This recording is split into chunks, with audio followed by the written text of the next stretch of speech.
para que puedas poner tu presentación, por favor. ¿Vale? Sí. Mientras la pones, entonces vamos viendo. Aquino. Presente, presente. Aquí estoy. Bastida. Presente.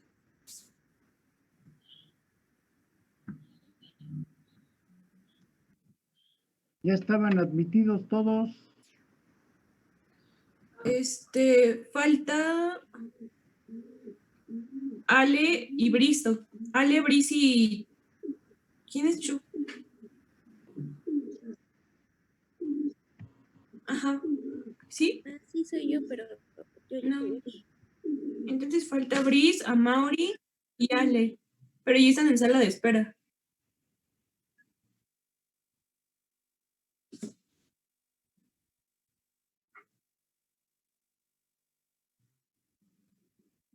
A ver, 4.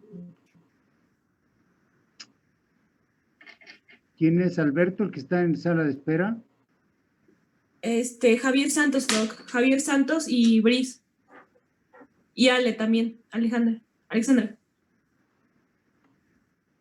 Alejandra, perdón.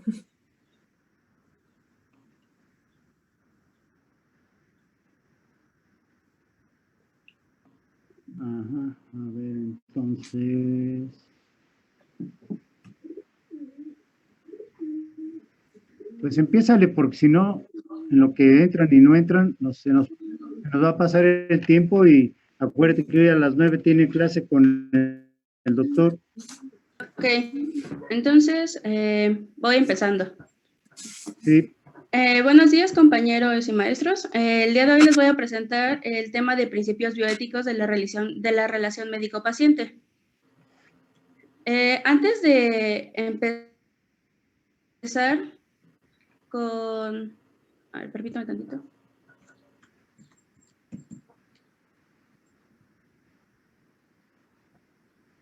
Antes de empezar con ya definir bien cuáles son los principios de bioética, vamos a hablar un poco de historia y en este caso mencionar a un integrante que fue importante para este término, para desarrollar el término de bioética.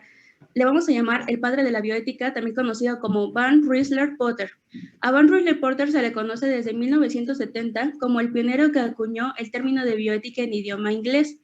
Potter hizo sus enfoques hacia el desarrollo de una disciplina en torno a una ética en el desempeño profesional de la salud, del desarrollo social y de la ecología, todo enfocado al futuro de la humanidad. Potter concibía que la nueva disciplina tenía que ser un puente entre dos culturas, la de la ciencia y la de las humanidades. ¿Por qué él creía o por qué quería hacer este puente? Pues porque había una falta de comunicación entre la cultura humanística y la científica. Entonces encontró como solución crear una tercera disciplina donde se fusionaran los conocimientos sobre la naturaleza y los conocimientos sobre la ciencia. Potter hizo tres propuestas. Potter es denominado como un bioingeniero especializado en hacer puentes complejos entre la ciencia y las humanidades, entre las culturas y entre la supervivencia de la vida y la naturaleza. Él realizó tres propuestas: la bioética de puente, la bioética global y la bioética profunda. La bioética de puente consiste en que es la función de la bioética puente se transformó en una construcción de puentes hacia cada una de las especialidades y de puentes entre las especialidades con el fin de desarrollar más a fondo una bioética global. La bioética global es la segunda etapa de la idea de la bioética global como una moralidad de la expansión que resultaría de la construcción de un puente entre la ética médica y la ética medioambiental. La bioética profunda demanda reflexión sobre las cuestiones de la supervivencia humana a largo plazo en términos de naturaleza de la existencia humana. Ahora sí vamos a comenzar con los principios bioéticos. La relación del médico con su paciente debe estar fundamentada en sólidos principios éticos, válidos, vigentes y de aceptación en general, Tenemos 4 principios bioéticos: la autonomía, la justicia, la no maleficencia y la beneficencia. Estos principios deben garantizar a ambos protagonistas un correcto proceder y una armoniosa relación. Vamos a hablar del principio de beneficencia. Este principio obliga al profesional de la salud a poner el máximo empeño en atender al paciente y hacer cuanto pueda para mejorar su salud. Es un principio ético básico que se aplica primariamente al paciente, aunque también a otros que pueden beneficiarse de un avance médico en particular. Este principio de beneficencia es promover el bien para el enfermo y para la sociedad. Bien, aquí ustedes lo primero que tienen que entender es que más allá de que si se aprenden de que el maestro Potter ahí tuvo que ver para que cambiara la forma de pensamiento que se tenía, porque la gente dedicada a la ciencia decía, es que esto es lo vigente, esto es lo que impera, esto es lo que nos va a tener en la cumbre, solo que se nos olvidaba en ese entonces que existían muchas otras formas de vida, y así hablamos de que dentro de lo que la bioética tiene que entender es que existen, por ejemplo, la vida animal, los vegetales. De ahí que el maestro Potter dijo, a ver, ¿cómo está este asunto? Y vio que no había un respeto por la ecología. Y entonces había talamontes y había quienes dañaban o erosionaban la tierra o hacían cacería indiscriminada de las focas o de las ballenas y así por el estilo. Pero más que eso lo encaminó para ver qué grado de deshumanización existía en aquel dedicado a la medicina y encontró que había un alto grado de deshumanización y que muy frecuentemente no se veía por la beneficencia. Más adelante voy a poner algunos ejemplos de los cuales ustedes se van a dar cuenta que es bien frecuente aún en pleno siglo XXI y a 20 años de haberlo iniciado, cómo sigue una mentalidad obtusa del personal digamos, dedicado a la salud. Y esto habla de que no hemos aprendido la lección, no hemos entendido cuál es nuestro actuar con beneficencia hacia el ser humano. Adelante. Doctor, perdón que lo interrumpa. Yo tengo una duda respecto al principio de beneficencia en cuanto se presentan dilemas tipo del bien mayor, o sea, este tipo de casos en los que se pone si se hace lo posible para salvar a una persona o se salvan a 10. Por eso el principio de beneficencia implica de que tú vas a hacer tu mejor esfuerzo porque primero, el protocolo de estudio, revisiones que le hagas al paciente van a quedar plasmados en un documento que le llamas historia clínica. En principio, tú vas a poner tu mejor empeño para llegar al diagnóstico lo más rápido posible. Segundo, vas a implementar un protocolo, o sea, una serie de procedimientos metodológicamente bien fundamentados, es decir, voy a hacer una tomografía por esto, por esto y por esto. No lo voy a radiar de a gratis. Le voy a tomar una placa de tórax porque sospecho que tiene neumotórax. Le voy a tomar un ultrasonido porque sospecho que tiene enfermedad vesicular y es el estudio idóneo para la enfermedad vesicular.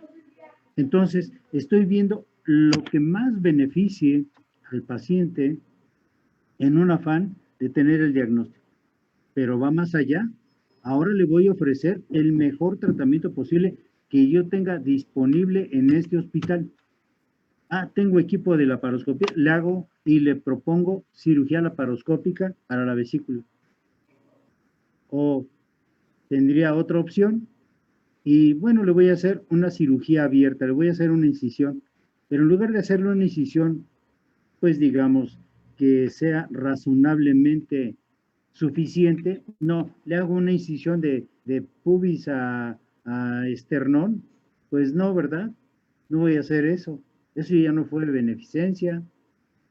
Ahora imagínate, si sabiendo o teniendo el conocimiento yo voy a hacer un acto que le pueda significar un daño al paciente, eso ya se llama maleficencia. O sea, la beneficencia es todo el actuar del médico que siempre debe estar encaminado a no causarle daño. Ya lo dijo alguien por ahí. A ver, primum non nocere.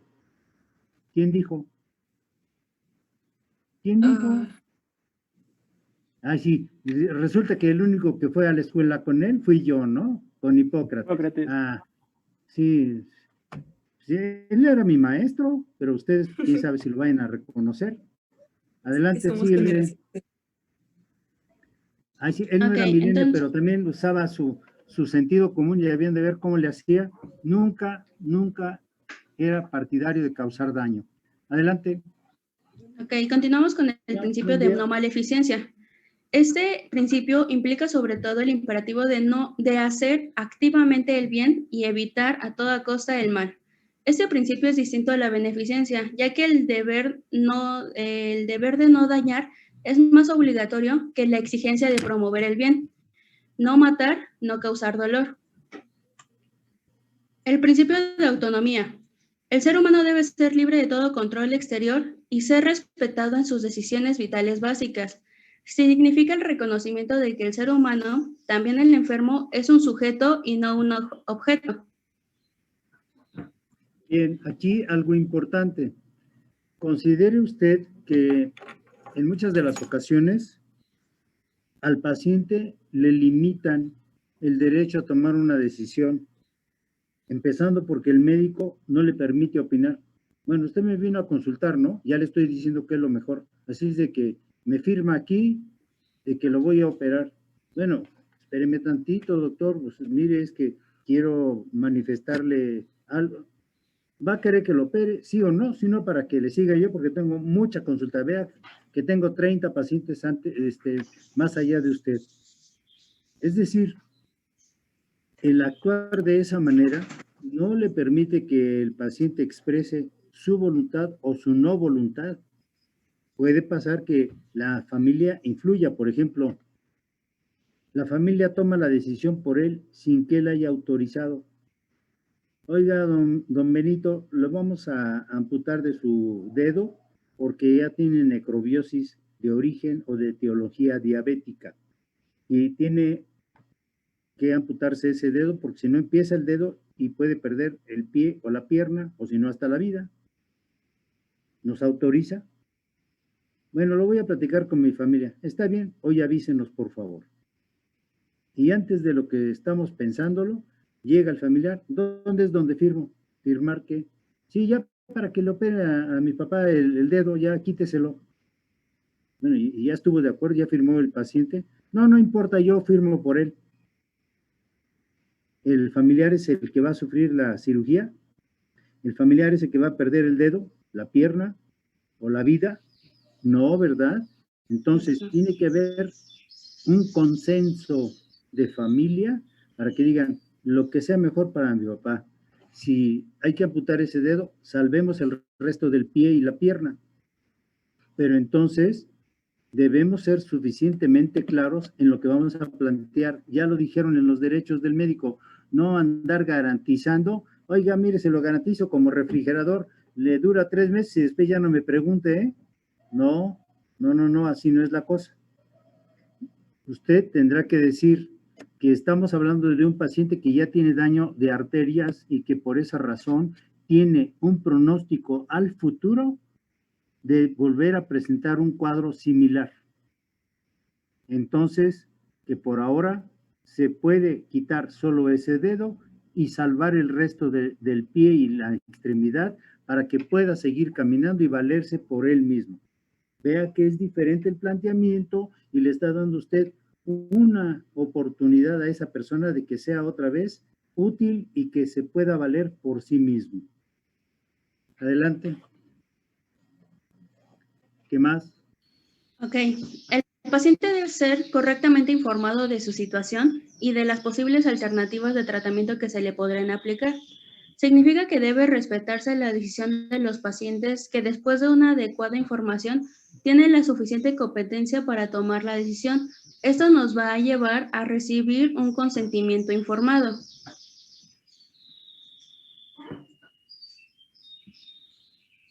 El principio de justicia. El principio de justicia dice que el médico tiene la obligación de igualdad en los tratamientos y en la distribución equitativa de los recursos para prestar el servicio de salud, dar a cada uno lo que le corresponde. El médico no debe anteponer juicios de valor ni hacer distinción por origen racial, sociocultural o socioeconómico, creencias religiosas, ideológicas o de otra índole. A ver, ahí voy a poner un dilema para que me digan. Esto existe, ¿eh? Esto que les voy a plantear es verdad. Existe un paciente en el servicio de cirugía general cuyo nombre es actualmente como el de una mujer, es una persona transgénero, y que viene porque utilizó modelantes de la zona glútea, y esos modelantes, entiéndase en modelantes desde silicona, entiéndase esteroides, entiéndase aceite para bebé, aceite para automóvil, aceite para la cocina, la cual se lo inyectaron. Tiene varios meses o años de venir padeciendo el problema secundario a esos modelantes que le aplicaron. Para empezar, en el principio de justicia, si llega aquí con nosotros para una atención médica, por ser transgénero, ¿dónde lo ubico? ¿En la sala de hombres o en la sala de mujeres? A ver, ¿quién me dice? ¿Quién levanta la mano? De mujeres, ¿no? ¿Por qué? Porque pues la persona, bueno, el paciente se identifica como mujer, entonces, pues, por respeto, ¿no?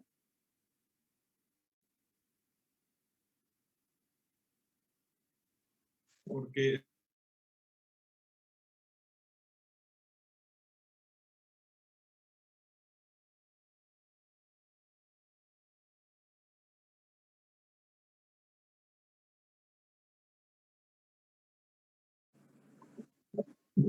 y para no tener un principio de injusticia, ahí lo conveniente sería ponerlo en un aislado por el proceso infeccioso que trae actualmente, derivado de los elementos de plásticos o de remodelantes que utilizó y que le causaron un grave daño a su cuerpo. De tal manera que para que no se sienta incómodo ni agredido el paciente, porque nos puede demandar, ¿eh? Es decir, me pusieron en una sala de hombres sabiendo que yo me llamo Juanita Pérez. Ya cambió su nombre, ¿eh? Tiene acta de nacimiento, entonces tengo que tratarle como si fuese una mujer. Entonces, si la autoridad, en este caso, en el registro civil, ya le dieron vista y le dieron autorización para que tenga un documento que se llama acta de nacimiento y que dice que es Juanita Pérez, ¿qué tengo que hacer? Pues tengo que respetar ese aspecto, pero para que las demás personas no se sientan también agredidas, las demás mujeres, lo pongo en un aislado y tengo una justificación suficiente y adecuada. ¿Cuál? Que tiene un proceso infeccioso y que me puede infectar a los demás. ¿Te fijas cómo el médico tiene que buscar formas para salir del apuro? Y eso no viene en ningún manual, ¿eh? Eso lo tienes que aprender después de varios tropiezos. ¿Qué más? Síguele. Ok. Ahora vamos a hablar un poco de los dilemas éticos de la práctica médica. Un dilema ético es un conflicto de valores morales para la que no hay una respuesta correcta o incorrecta. Hay perspectivas distintas. Es la situación para la que existe más de una solución válida y que refleja argumentos y oposiciones diferentes. Algunos ejemplos que vamos a mencionar es el acto médico personal y moral, los cuidados paliativos y la muerte digna. El acto médico personal y moral El médico es una figura fundamental en el acto médico, en una acción interpersonal donde la moral supera a todo conocimiento y técnica. Supone la relación entre el enfermo, que busca sanar, y el médico que ha jurado procurar que los hombres y mujeres puedan vivir mejor y por el mayor tiempo posible. El acto médico debe cumplir con la ley y con lo que espera la comunidad del médico, entendido como una decisión ética concreta que se toma en el aquí y ahora, que sirve para negociar entre el médico y paciente para lograrlo mejor. El médico no debe dar nunca garantía de éxito de su intervención. Debe tener mucho cuidado en su comunicación con el enfermo y sus allegados. Debe tener en todo momento clara noción de que el enfermo recibe el beneficio máximo de su intervención. La decisión que el médico tome debe ser comunicada por él mismo, con honestidad y responsabilidad, con certeza clara de lo que espera la terapéutica que él aconsejó y las posibilidades razonables de curación en caso específico, y con la oferta de ayudar a todo lo que él pueda. Bien, aquí algo que ustedes tienen que tomar en consideración es el hecho de que estamos hablando del acto médico como tal. El acto médico es un acto programado. ¿Por qué es programado? El acto médico tiene que ver con que usted tiene programado acá en su mente que hoy le toca la consulta externa. En esa consulta tiene ya mentalizados que va a tener entre 20 y 30 pacientes por revisar.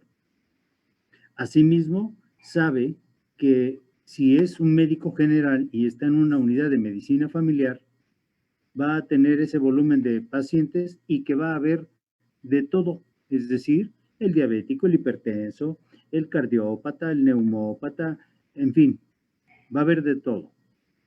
Y tiene, de acuerdo con sus capacidades, que atender a todos y cada uno. Solo que surge una problemática muy importante. Es frecuente cuando ya va a la mitad de la consulta, pues ya está algo, digamos, se siente abrumado por el trabajo.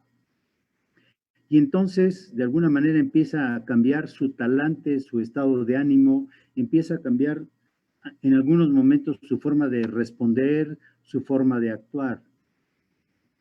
Entonces, para cuando ya son el paciente número 30, la persona, el médico, ya está en una condición que ya no es la misma de cuando empezó.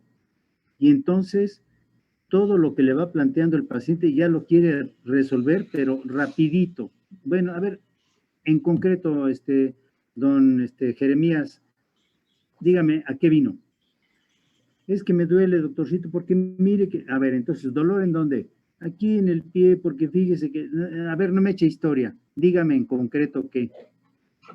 Es decir, vean cómo va cambiando la actitud. En un principio es muy sedosito y después, al final de la consulta, ya está hecho casi un energúmeno. Y eso le puede llevar a cometer diferentes actos incorrectos y sobre todo de injusticia. Pero sobre todo se puede meter en un serio problema porque no tiene la escucha activa ni proactiva en el momento en que el paciente le está haciendo el planteamiento de su problemática. Al no escucharlo, ya está cometiendo un grave error que lo van a llevar a un dilema, a una toma de decisiones incorrecta respecto de los estudios ni respecto del tratamiento. Es decir, se va a equivocar. Y eso influye para que el futuro del paciente tenga, si iba a tener una buena evolución, quién sabe cómo le vaya, en una decisión así súbita y bajo el efecto del enojo o del estrés. ¿Qué más? Ok. Adelante. Otro de los dilemas éticos es los cuidados paliativos. La Organización Mundial de la Salud define los cuidados paliativos como el cuidado activo y total de las enfermedades que no tienen respuesta al tratamiento curativo. Su objetivo es conseguir la mejor calidad de vida para el paciente y su familia. con cuidados apropiados para una enfermedad avanzada y progresiva, donde el control del dolor y otros síntomas, los aspectos psicosociales y espirituales cobran mayor importancia. Como la muerte es un proceso normal y los cuidados paliativos no la adelantan ni la atrasan, constituyen un apoyo para el enfermo y su familia. Se incluye el trabajo interdisciplinario de médicos y enfermeras, psicólogos, trabajadoras sociales, terapeutas ocupacionales y sacerdotes o ministros de culto. Todos participan en esta fase para llevar al enfermo a morir con dignidad. Los cuidados paliativos son aquí indispensables y agradecidos. Es especial porque deben cubrir todas las necesidades del paciente y la familia. Se aplica lo que todo médico conoce. Si puedes, cura. Si no puedes curar, calma. Y si no puedes calmar, consuela. Bien, aquí hay algo que debe usted saber. El médico sabe que cuando un paciente está en una condición de salud que desde el punto de vista científico se denomina RCP3, investigue por favor qué es RCP3. Entonces debe hablar con sinceridad con la familia y decir, ya no tengo otra cosa que ofrecerle a su paciente. Lo tengo con el ventilador, lo tengo con medicamentos antibióticos de amplio espectro, lo tengo con analgesia, lo tengo con aminas presoras, lo tengo con sedación, con midazolam o algo por el estilo, para que pueda yo mejorar su estado. Ya le puse colchón de agua, ya le di movilidad física estando encamado, etcétera. Estoy vigilando en todo sentido y en todo momento hasta donde yo puedo. Pero la condición del paciente es que no tiene una respuesta, el proceso infeccioso sigue adelante y tiene más de 3 fallas de órganos vitales. Esto es, un órgano vital cuando falla se llama falla de un órgano, hígado por ejemplo, riñón. Cuando son 2, el pronóstico cambia. Si en uno el pronóstico de muerte es de un 20%, cuando son 2 órganos, el pronóstico sube entre 40 y 50%. Cuando son 3, el pronóstico se ensombrece y puede ser 60-70% de posibilidades que muera. Y cuando un paciente tiene un compromiso de 4 órganos, estamos hablando de, inicialmente empieza con disfunción orgánica múltiple, así se denomina, y después falla orgánica múltiple, cuando ya no tiene capacidad de respuesta. Entonces, en una falla orgánica múltiple de 4 órganos, imagine usted las condiciones de vida y calidad de vida. Usted tiene que hablar ahí en el aspecto de calidad de vida. Se puede llamar buena calidad de vida cuando un paciente tiene la sepsis abdominal. Depende de un ventilador para vivir. Depende de un catéter para que le esté pasando soluciones, antibióticos, sangre, plasma, y que le ponga yo dopamina o que le ponga yo norepinefrina. Son aminas para mantener la presión arterial de perfusión. ¿Eso es vida? Entonces, usted ahí tiene como dilema qué hacer con ese paciente. Lo primero es entonces que le tiene que aconsejar a la familia que las posibilidades de vida son muy pocas y que se tiene que llegar a un consenso de ellos como familia y de ustedes como grupo médico para que se pueda decidir qué va a ocurrir con el paciente. Por otro lado, les tiene que hacer saber que existe el Comité de Bioética del hospital, el cual incluirá a las personas que ustedes están viendo, dice, trabajo de enfermeras, médicos, trabajadoras sociales, el abogado del hospital, incluso pueden invitar hasta un sacerdote, ¿verdad? Pueden traer a un representante legal, un abogado también puede estar, Es decir, o sea, uno que traiga a la familia, pero también es importante que entendamos que lo que se va a decidir ahí no es desconéctalo o no desconéctalo. Y entonces entras en el dilema de, ¿y qué le hago? ¿Le sigo con el tratamiento si ya no tiene solución? Si continuara ese tratamiento, se llamaría encarnizamiento terapéutico, también llamado distanasia. Pero si quiero ser justo, entonces le tengo que decir a la familia, la muerte debe llegar cuando deba de ser, es decir, cuando el cuerpo de la persona ya no dio para más. No quiere decir que tú lo desconectes, que le pongas la inyección letal, no, eso entra en otro término, se llama el principio de el buen morir, y no se trata de que tú llegues y, ay, despacito para que se vaya usted durmiendo poco a poquito y ya deje de existir. No, si yo no estudié para eso. Son dilemas muy serios que te los vas a encontrar, sobre todo en la vida hospitalaria. Es probable que a nivel de una unidad de medicina familiar no lo veas o no lo sufras. O puede ser que sí, cuando te llaman, oiga, fíjese que el pacientito que estábamos trayéndole tiene una depresión muy severa como consecuencia de que lo amputaron, ya no quiere comer, quiere dejarse morir y tiene mucho dolor. En principio, ¿cuál sería el punto por el cual podrían empezar? Está deprimido, no quiere comer, está posoperado de amputación y no solamente eso, quiere morirse. Y entonces, además, tiene demasiado dolor.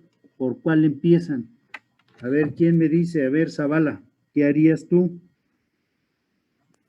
Pues para empezar, yo lo que haría sería hablar con el paciente y hablar un poquito de lo que podría hacer, ¿no? En su estado.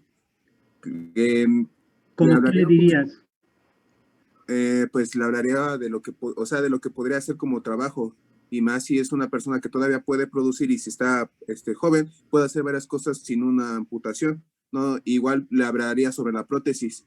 Entonces, de acuerdo a su estudio socioeconómico, podría decirle que en dónde podría hacer una prótesis para poder, pues que siga con su vida adelante. Igual, hablaría, no sé, le recomendaría algunos libros, le recomendaría, mi confianza para poder hablar con él. Aunque yo sé que eso sería en horas extras, después de mi trabajo laboral, podría hablar así con él y motivarlo a que la vida, pues, es bonita sin necesidad de, pues, alguna extremidad. Bien, a ver, vamos a ver, esa es una idea que nos dio el doctor Zavala. Sin embargo, algo importante, primero es ganarse la confianza de la persona para que te pueda escuchar, si no, de lo contrario, no te escucha. ¿Para qué lo trajeron, doctor? Yo no lo pedí, yo no le dije que viniera. Es más, yo no entiendo a mis hijos por qué quieren que yo siga viviendo, si ya vea cómo estoy, viejo, sin una pierna. Estoy aquí mal y tirado y valiéndome de que si tienen voluntad, me vienen a dar de comer, que si tienen voluntad, me ayudan, que si tienen voluntad, me sacan a la calle. Aquí, mire, vea cómo me tienen en este rincón. Y usted entonces en ese momento se convierte en el escucha de alguien que por su depresión siente que todo es adversidad. Entonces, antes de hablarle de una prótesis, que sí es muy bueno, es decir, usted ya le está dando una posibilidad de mejoría del estado que tiene. Sin embargo, le puedo asegurar que lo primero que va a decir el paciente es, ¿y con qué la compro, doctor? ¿Está usted viendo? Vea cómo está mi casa. Vea qué garras tengo. Así le dice. Vea qué garras tengo. ¿Cree usted que yo me pueda comprar una prótesis? Entonces, vea que primero tenemos que ser escuchas. ¿De qué? A ver, don Cudberto, dígame, ¿Por qué tiene ese deseo de ya no vivir? ¿Qué es lo que pasa? Dígamelo, a ver si yo le puedo ayudar. Tengo entendido que tiene mucho dolor. ¿Quiere que le ponga ahorita un analgésico? Traigo ahorita medicamentos. Entonces, primero es, quítale el dolor. Vamos a paliar el dolor. No palear de pala, de eso de mover la arena. No, no, no. Paliar. Sí. De quitar. Y entonces le quitas el dolor. A ver, don Cuthberto, ¿ya se siente un poquito mejor? Recuéstese, a ver, a ver señora, le dices a su hija, o a ver señorita, niña, lo que sea, échame la mano, vamos a acomodarlo para que se sienta más cómodo. Y entonces empiezas a tener cierta relación de paciente lo más empático que puedas, con la finalidad de que, a ver, ahora sí, don Cuthberto, ¿qué le parece si nos tomamos usted un tecito y yo un cafecito?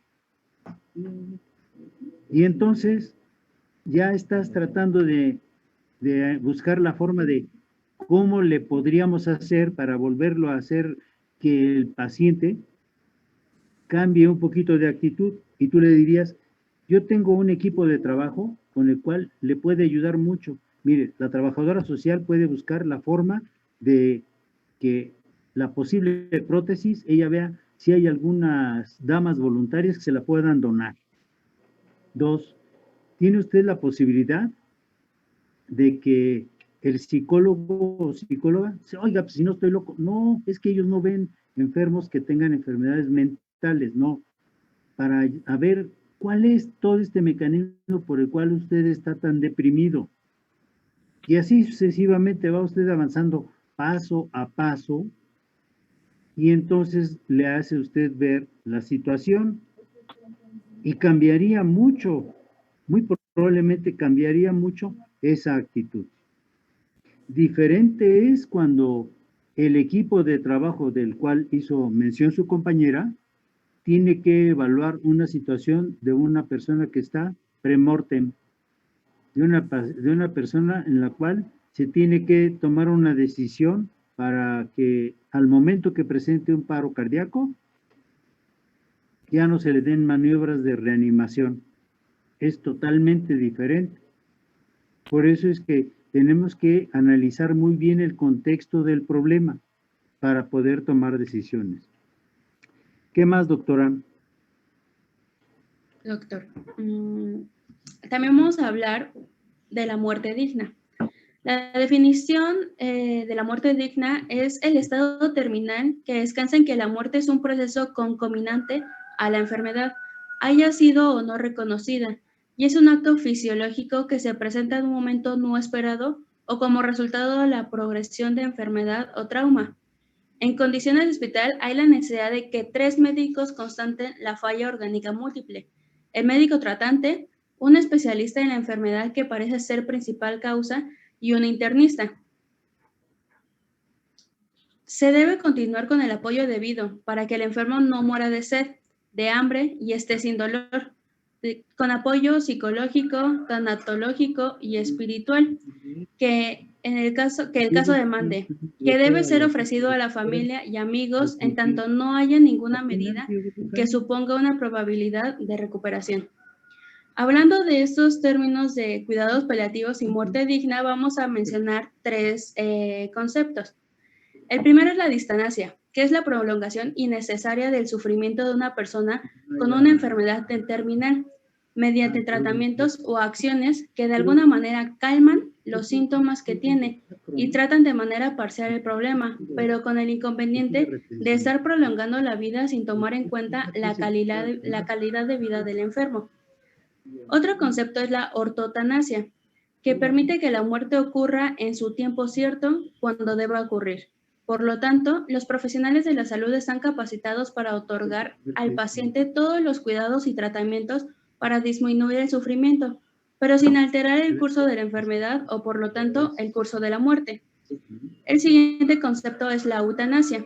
Es la conducta intencionalmente dirigida a terminar con la vida de una persona que tiene una enfermedad grave e irreversible, por compasión o por razones médicas, Un profesional de la salud ayuda a un paciente a morir cuando su cuerpo ya no responde al tratamiento o cuando la enfermedad está tan avanzada que ya no tiene posibilidad de salir adelante. A ver, entonces vamos empezando por el principio de la muerte digna.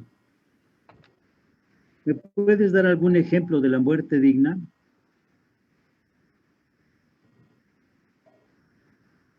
Sí, claro.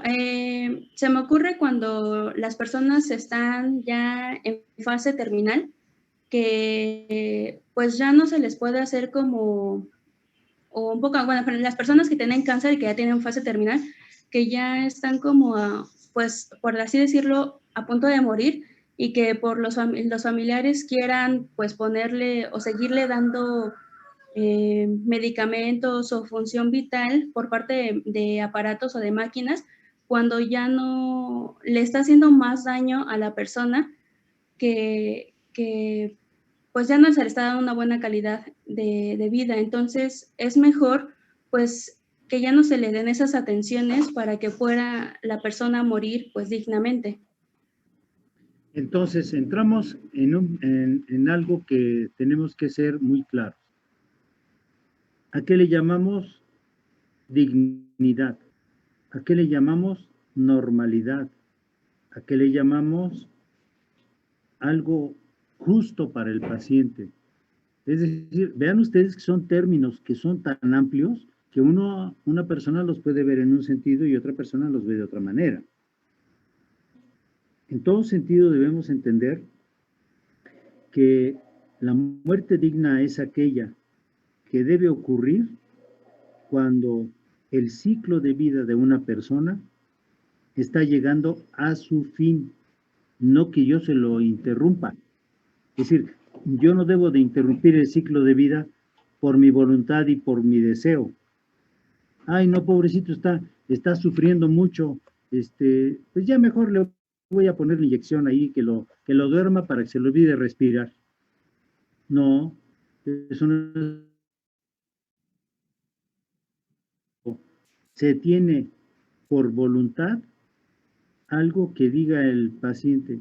Si llego a presentar una condición de salud en la que ya no tengo la capacidad para respirar, para que yo me pueda valer por mí mismo, déjenme morir.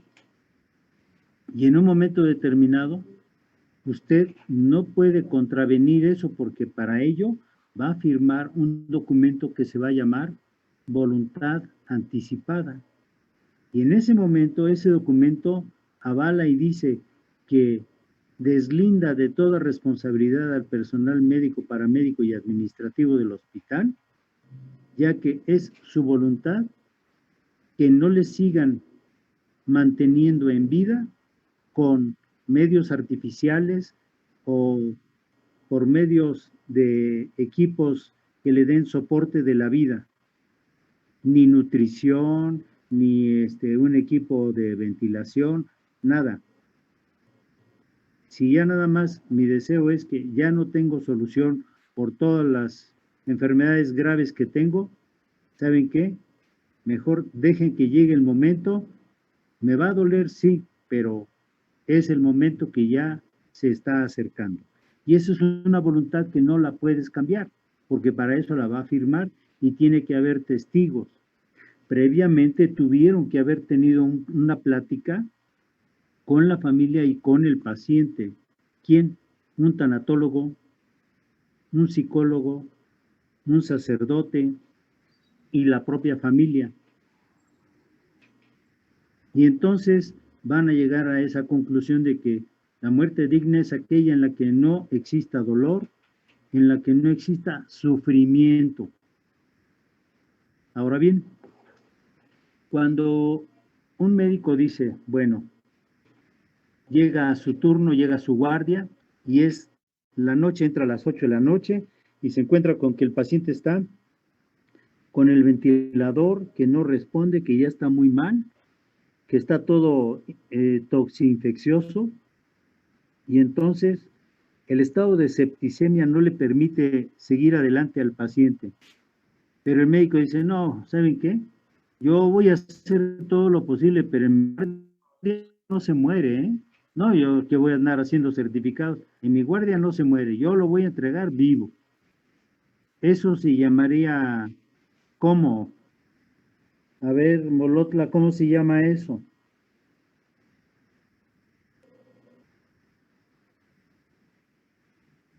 De acuerdo con lo que ya dijo de acuerdo con lo que dijo su compañera. ¿No es ¿Cómo? ortonacia?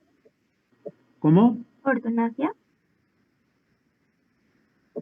Se llama distanasia, porque estás encarnizado a mantenerlo vivo. Es el encarnizamiento terapéutico. Otra cosa es la ortotanasia. Entonces, si yo tengo a un paciente así, eso, no me digas que eso es médico y no me digas que eso es sano. No, simplemente no. En todo caso, tienes que hablar con la familia y decirle a su paciente, solo lo voy a mantener con soluciones para que esté hidratado, ya no va a tener soporte de aminas y no le voy a quitar el ventilador, y le voy a quitar el dolor, nada más. Y la muerte va a llegar. ¿Por qué? Porque su paciente ya no va a tener salida de ninguna especie. O le voy a estar echando litros y litros de antibiótico, ¿para qué? Si es un paciente que ya demostró que tiene de 4 fallas y que eso no se resuelve, sería entonces algo injusto. Entonces, vean ustedes que tiene que haber un momento en el cual tienes que tomar esa decisión. No le estás aplicando ninguna inyección letal, pero tampoco lo estás dejando a su suerte. Le tienes una vía por donde puedes pasar lo que se necesite en el momento que se necesite por si se arrepiente la familia. ¿Sale?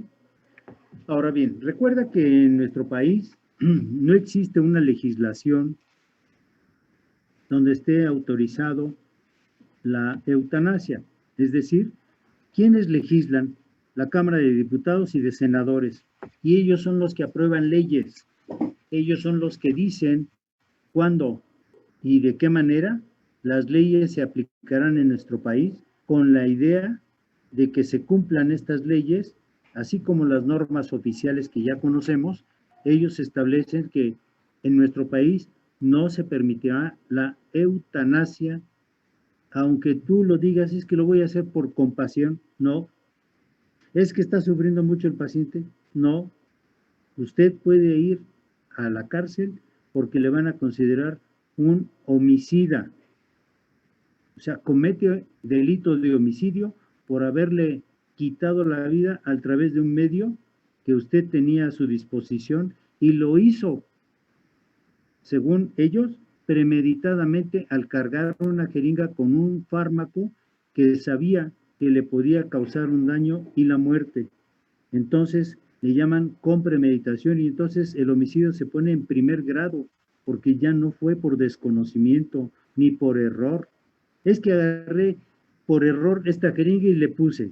No, no hay de tal error porque ya existen procedimientos para aplicar fármacos y entonces le consideran homicidio en primer grado y no es lo mismo que sea imprudencial o un homicidio por otras circunstancias.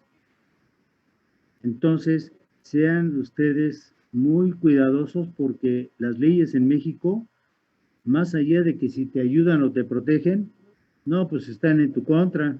Entonces, cuidado con eso. ¿Qué más? ¿Qué más, doctora? Sí, ante estas cuestiones de la muerte, pues vamos a poder obtener dos reacciones, la reacción ante la muerte y la reacción ante la pérdida. Morir de una enfermedad terminal supone sufrimiento, deterioro progresivo, dolor y cambios profundos en el bienestar de la persona. Tenemos el proceso de adaptación conlleva unas fases, que es la negación, la ira, el enfado, el pacto o negociación, la depresión, la aceptación y la depresión preparatoria. La reacción ante la pérdida La pérdida de un familiar o de un ser querido tiene consecuencias psicoafectivas, manifestaciones exteriores y rituales y procesos psicológicos consecutivos a la pérdida. Tenemos las manifestaciones del duelo, pues están los sentimientos, que dentro de ellos está la tristeza, el enfado, la ansiedad, la soledad. De las sensaciones físicas, tenemos el vacío en el estómago, la opresión en el pecho, la opresión en la garganta, la imperceptibilidad del ruido. También tenemos las cognición. Ahí postrado como consecuencia de que un sujeto que lo asaltó le dio un balazo que lo dejó con una muerte cerebral. Cuando el joven iba a la escuela, el gandul le disparó y le produjo una lesión cerebral y muerte cerebral. ¿Se imagina usted el sufrimiento de ese padre? ¿Se imagina la reacción de ese padre ante digamos, la condición que en ese momento se está dando? Allí es cuando el médico tiene que ser lo suficientemente honesto y decir, tenemos que realizar algunas pruebas para demostrar si realmente su hijo tiene muerte cerebral. Y una vez realizadas estas y se le demuestra al familiar que el paciente ya no va a tener recuperación, que es cuestión de esperar días, semanas, no se sabe exactamente en qué momento, entonces usted ahí le va a decir, le aconsejo que tenga una asesoría psicológica y por el equipo de lo que se llama el grupo de ayuda que constituye el comité de bioética. Y entonces ese comité de bioética habla con esa persona o con todos los familiares y le dice, su hijo en este momento ya no tendrá solución por la muerte cerebral. Les ponemos en su conciencia si quieren ayudar a otros y ver a su hijo en el riñón, con uno de sus riñones en otro paciente, con su corazón en otra persona. Pero para eso se tiene que hacer un abordaje muy cuidadoso. Y entonces en esa condición, el impacto que van a tener los familiares es probable que ya no sea el mismo. Recuerden ustedes que el duelo es una parte muy importante que muchas de las personas hemos sufrido cuando tenemos la pérdida del familiar o de alguna manera algo que nos impacta severamente desde el punto de vista psicológico. Y el duelo se tiene que saber llevar con asesoría, sobre todo con esa gente que está capacitada para que te dé esa asesoría. Por ejemplo, el tanatólogo, ¿no? Te dice, déjalos que se vayan, no te aferres a seguir pensando y creyendo que están aquí. Y entonces existen una serie de pasos a seguir para que esa familia no sufra tanto. También depende mucho de la resiliencia que tenga la familia, entendida la resiliencia como esa capacidad para resistir el embate o el impacto de una situación tan traumática como esto. Porque es un trauma para todos, en este caso psicológico, ¿no? Para el paciente y para la familia. Entonces, hay que saber qué tanta resiliencia tengan ellos y en ese sentido podrán soportarlo. ¿Alguna pregunta? ¿Todo se entendió? Ay, qué padre, me ahorran, entonces ya les puedo preguntar. Doctor, yo sigo teniendo como dudas entre en qué momento... Como que tienes dudas, como que ya no las tienes. No, todavía tengo. Bueno. No entiendo cuál es el punto en el que se transforma como en una... Denme un segundo, perdón.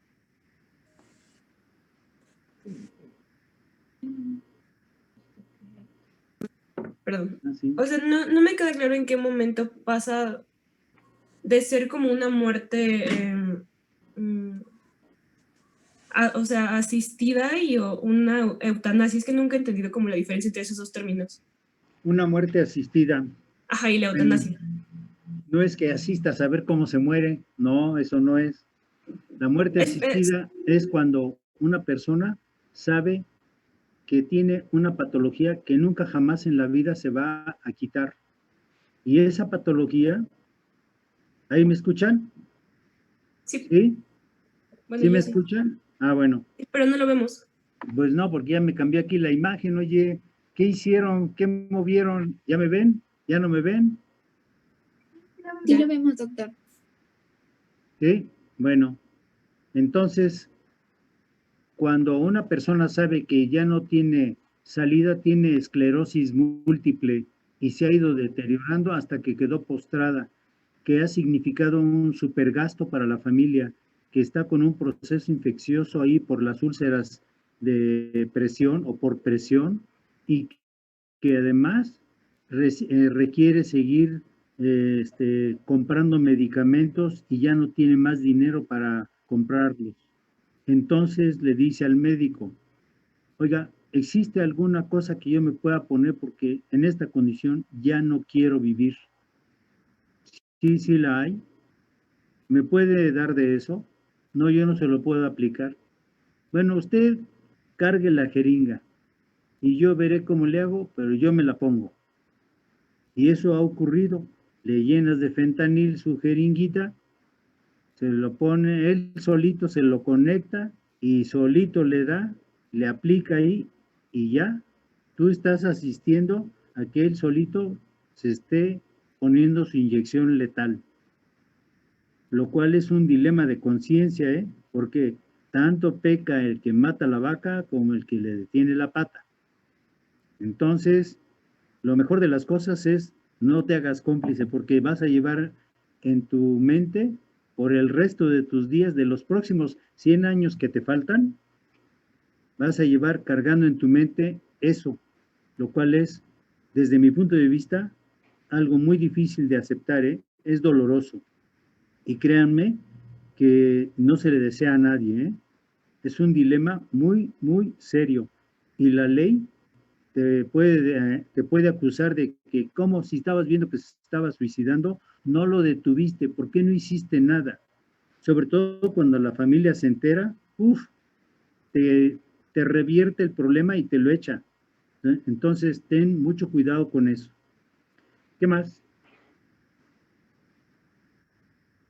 Bueno, entonces, a ver, doctora Rufino, empecemos, continuemos. Tenemos 20 minutos nada más. ¿Termina en ese tiempo? Pues no sé si termines, pero si no, pues aventajamos, porque vas a Ok. tener clase al rato, ¿no? Sí, a las 9. Sí. Entonces, ¿podrían, por favor, no sé quién tenga quién es Ah, sí. anfitrión, pero Sí, ¿quién tiene? ¿Es Diego o quién tiene ahí? No, me parece que es Pimentel. Es Pimentel. Entonces, ahora no. Ahora, ¿qué? Detener video. Aquí. Es que lo vamos a quitar a Pimentel. Aquí está con titular. Ella le debe de ceder el hospedaje a que sí. Pimentel, ¿se lo puedes ceder a tu compañero Rufino? Creo que ya, doctora. A ver, a ver. Sí. Según yo no, pero déjame intentarlo. No. ¿Ya estoy en participante? ¿Ya? Ah, ya, creo que ya. Ya. Ya, gracias. Ok. ¿Y por qué hicieron lo que empezaron los estudiantes que ya están esperando, no? ¿Quién le toca? A Rufino. A ver si ya. ¿Ya estás ahí, Rufino? Es lo que estoy intentando, pero Es porque se lo dio a Cisneros. ¿Ya están No. viendo mi pantalla, chicos? No. Es que yo la Aquí tengo. en la De computadora Pimentel. del ¿Creen que alguien? Aparecía Cisneros como coanfitrión, pero Pues es aparece que, Cisneros sí, como anfitrión. o sea, Cisneros En efecto, yo estoy como anfitriona, pero, o sea, lo que no me... O sea, según esto ya le estoy habilitando la parte de compartir mi pantalla. O alguno sí puede compartir la pantalla, les mandé mi presentación y ya nada más yo la hago por mí. Es que no logro ponerla. ¿Por qué? ¿Qué problema tiene? Sí, Éxito, ya. Hay que ver esas opciones. sí, tengo que revisar esas opciones, pero es que debería estar conectado con alguien para poder estar checando ese tipo de detalles, ¿no? Sí, un rato. Ok. Entonces, bueno, chicos, yo les voy a presentar el día de hoy los derechos del paciente. Y prácticamente los derechos del paciente, la manera en la que viene presentada en el temario de la facultad, viene como una síntesis, un decálogo, pero por supuesto tiene unos fundamentos en ciertas principios éticos y marcos normativos jurídicos. En cuanto a sus fundamentos, estos vienen dado a la idea del ejercicio de la autonomía del paciente, a su participación activa, es decir, recuerden que nos mencionaban estos modelos donde el paciente escuchaba y el médico decidía y hablaba como si él supiera la verdad absoluta, y el paciente pasaba a ser más como un escucha inactivo. O sea, él nada más daba información y recibía órdenes. Entonces, una de las cosas que se busca es la participación más activa del paciente. También tiene un fundamento fuerte ante la idea del consentimiento. A ver, aquí terminando la clase, ¿qué pasó?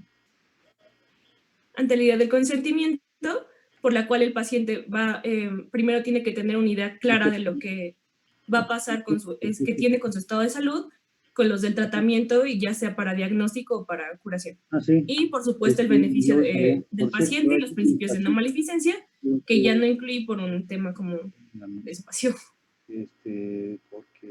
Y en cuanto a sus objetivos del decálogo, como les mencionaba, está hacer explícitos los derechos de los pacientes en un formato escrito, y esto es justo para hacer una manera más como fácil y dinámica de que los pacientes entendieran sus derechos y de alguna manera se le diera más difusión, y otra porque pues a veces, aunque el derecho existe por una condición, no son aplicables hasta que estos están por escritos. Entonces, bueno.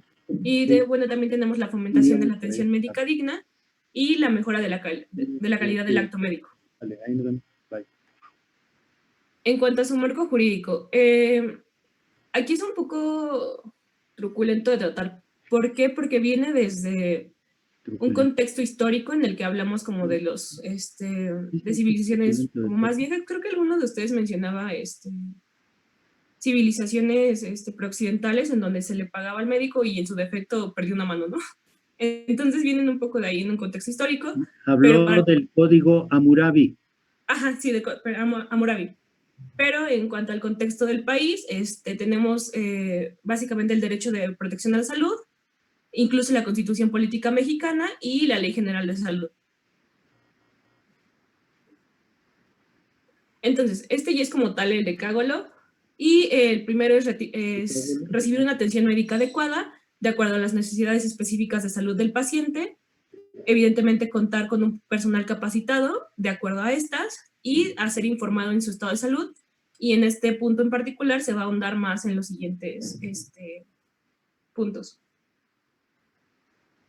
Recibir un trato digno y respetuoso, y aquí es importante anotar que tenemos que tener un respeto a sus convicciones morales y personales, evitando hacer pues juicios de valor. Y el tercero es recibir información suficiente, clara, veraz y oportuna, teniendo en cuenta las consideraciones para una comunicación efectiva, es decir, adecuar el lenguaje al nivel del paciente, evitar tecnicismos y una serie de consideraciones que tienen ya más que ver con los canales de comunicación.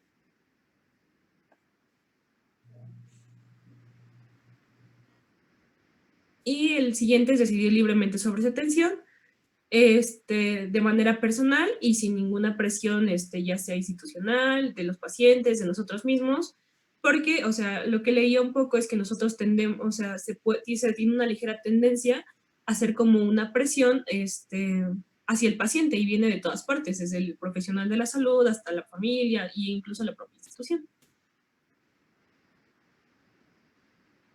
Y eso es importante, otorgar o no su consentimiento. Aquí entra, el primer punto tiene dice siempre por escrito. Y tenemos nosotros una herramienta que es el consentimiento informado, donde se le va a informar al paciente el procedimiento, los riesgos que representa, pero también los beneficios. Y es preferible ser claro respecto a estos, sobre todo en cuanto a los riesgos, y su ponderación en cuanto a en contra de los beneficios, ¿no? O sea, es más dado a una ponderación, ¿no? Y ingresó a la sala de espera. Y una acotación ahí es que el consentimiento no va a incluir mucho su participación en investigación y en donación de órganos. Recuerden esto porque en el siguiente punto también tiene por ahí una cuestión.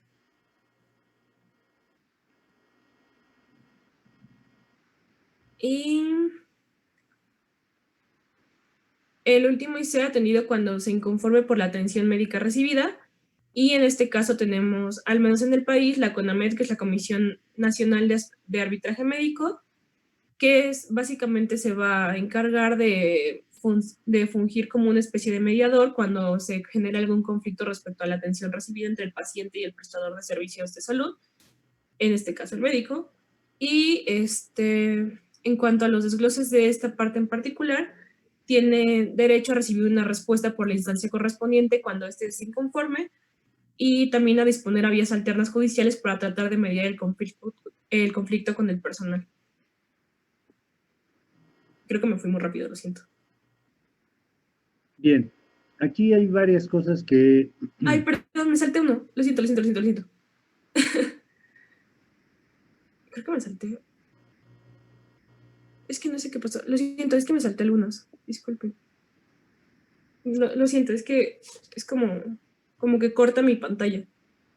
El otro es ser tratado con confidencialidad y en su información y sus datos. Y recuerdan que les había dicho que en cuanto al consentimiento era importante el asunto de la donación de órganos y la investigación. Bueno, es por esto. Incluso cuando sus datos deriven de un estudio de investigación en el que ya dio su consentimiento para participar en estos estudios clínicos, los resultados que deriven de esta investigación también están sujetos a que el paciente dé su permiso para publicar sus datos. E incluso cuando se trata de publicaciones como de estudios masivos, se dan más como los datos, resultados y ese tipo de cosas, pero no los datos como personales de ese paciente, es decir, como que estos datos corresponden a esta persona. Se dan más como los datos generales. Y la otra... Sí, ya sé, perdón, es que se estaba cortando mi pantalla y como que no me dejaba verlo. La otra es contar con una segunda opinión y tener las facilidades para esta. Esto básicamente va a aplicar a todo lo que se refiere a su tratamiento, el manejo, diagnóstico y otro tipo de cuestiones en las que se busca como un segundo observador o una distinta perspectiva médica. Y se tienen que contar con todas las facilidades para acceder a esto. La siguiente es recibir atención médica en caso de urgencias. Entiéndase por urgencia, y aquí hay que hacer como un paréntesis, y es que se va a contar como urgencias aquella situación que ponga en peligro la vida, un órgano o alguna función del paciente. Y tiene derecho a recibir esta atención en establecimientos de salud públicos y privados hasta que se estabilice su condición, y entonces se podrá como remitir a su hospital asignado o a su unidad asignada.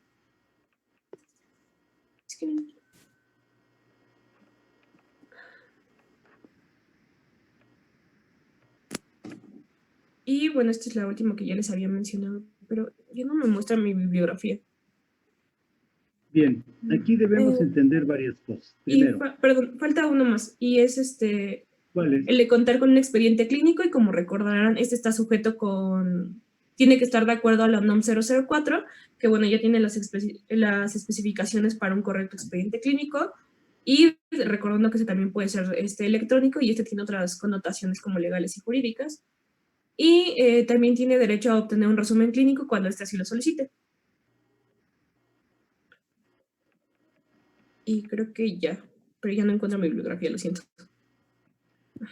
Bueno, aquí tenemos que considerar varias cosas. La primera de todas es de que frecuentemente nosotros tenemos que atender pacientes que por diversas circunstancias tienen que llegar al hospital. No te puedo hablar del centro de salud, no te puedo hablar de la clínica de medicina familiar, porque no trabajo ahí. Sin embargo, sé cómo funcionan y cómo se llevan a cabo las actividades. Pero te puedo decir que a nivel hospitalario es frecuente que nosotros observemos que los pacientes muestran su inconformidad porque consideran que no se les brindó la atención médica, sea por personal médico o de enfermería o de internos o residentes o de los técnicos de diferentes servicios, y desde su punto de vista consideran que ha sido una deficiente atención. Y así vamos a tener entonces que el paciente tiene, primero, el derecho a poner una queja ante el director y subdirector, claro, también ante el jefe de servicio. Agotadas esas instancias y no viendo resuelto su problema desde su perspectiva, entonces toma decisiones a veces que van más allá de lo que podríamos esperar y, por ejemplo, pone su queja en CONAMED, pero no tarda ni 24 horas y ya pone su queja en derechos humanos porque dice que están faltando a su derecho a la salud.